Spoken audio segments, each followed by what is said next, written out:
Résumé de l'épisode précédent. Pénélope a rêvé du retour d'Ulysse.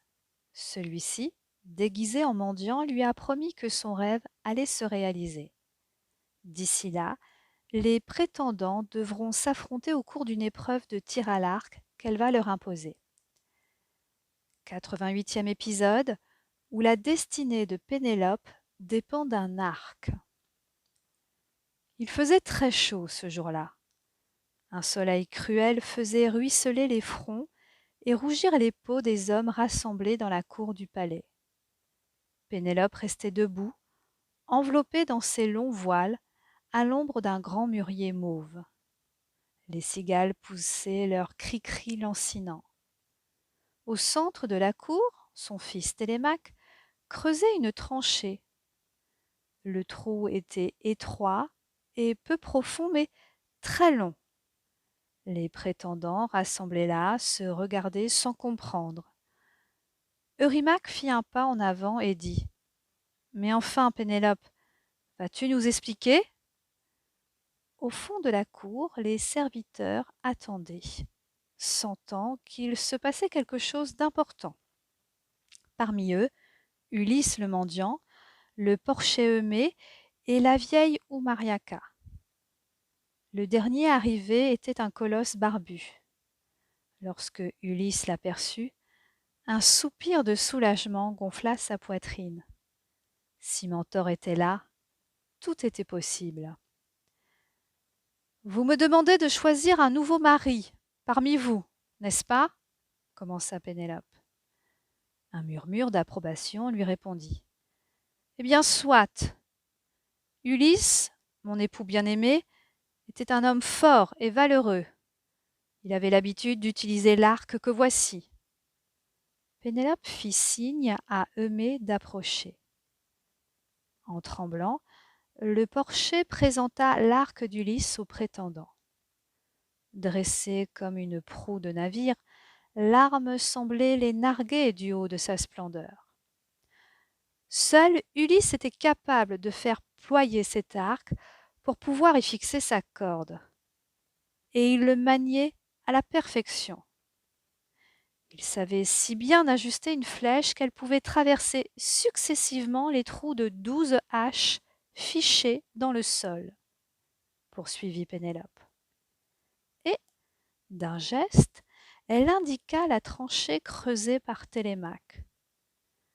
Celui-ci finissait de planter dans la terre 12 haches sans manche. Les 12 lames se dressaient les unes derrière les autres. Les trous permettant de fixer le manche se retrouvaient tous parfaitement alignés. Celui d'entre vous qui parviendra à réaliser cela sera mon prochain mari. Elle promena un sourire ironique sur la masse des prétendants. Mais, à vous regarder tous, je doute fort que l'un d'entre vous parvienne à égaler Ulysse, car cet homme-là n'a pas son pareil sur terre. Néanmoins, je n'ai qu'une parole. Je suivrai celui qui réussira cet exploit. Télémaque avait fini les préparations. Il se redressa d'un geste souple. Mère, laisse-moi essayer en premier. Si j'y parviens, alors tu resteras au palais et ne prendras aucun nouveau mari parmi ce troupeau de vauriens. Sa voix était suppliante. Pénélope posa sur lui un regard adouci. Elle entendait bien son ardent désir de la faire échapper à ce mariage forcé.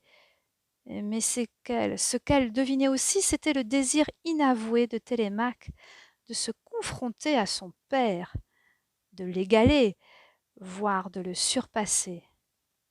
Elle donna son accord d'un signe de la tête. Télémaque saisit l'arc avec respect. Il le soupesa un instant. Comme il était lourd! Toute la puissance de son père en émanait. À geste lent, il essaya de tendre l'arc pour pouvoir y accrocher la corde. Une première fois, il échoua. L'arc ne bougea pas. Une deuxième fois, le bois plia légèrement. Télémaque bandait ses muscles, tirait, tirait, en vain. Des images se bousculaient dans sa tête, celle de Mentor lui enseignant le maniement de l'arc, celle de son père parvenant, sans effort apparent, à dominer l'arc, puis partant d'un grand éclat de rire.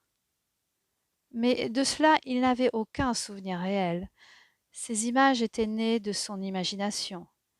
Dans l'assistance, chacun retenait son souffle. Télémaque entama sa troisième et dernière tentative. L'arc sembla lui répondre. Le bois commença à plier, à reprendre la courbure nécessaire pour y fixer la corde. Ça y est, j'arrive à égaler mon père. Tu as vu? Papa, dis, tu as vu? Télémaque gardait ses pensées muettes, mais il ne put s'empêcher de tourner les yeux vers le mendiant au fond de la cour. À cet instant, il rêvait plus que tout de lire de la fierté dans les yeux de son père. Mais le soleil l'aveuglait. Il n'aperçut rien d'autre qu'un geste imperceptible d'Ulysse lui demandant de renoncer. Télémaque reposa l'arc en soufflant. Sans ce petit signe, le jeune homme serait-il parvenu à dépasser son père? Qui peut le savoir? Télémaque avait échoué. Si l'un des prétendants réussissait, le destin de Pénélope basculerait.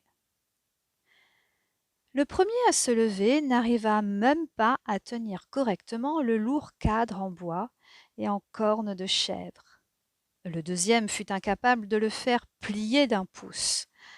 Le troisième échoua de la même manière.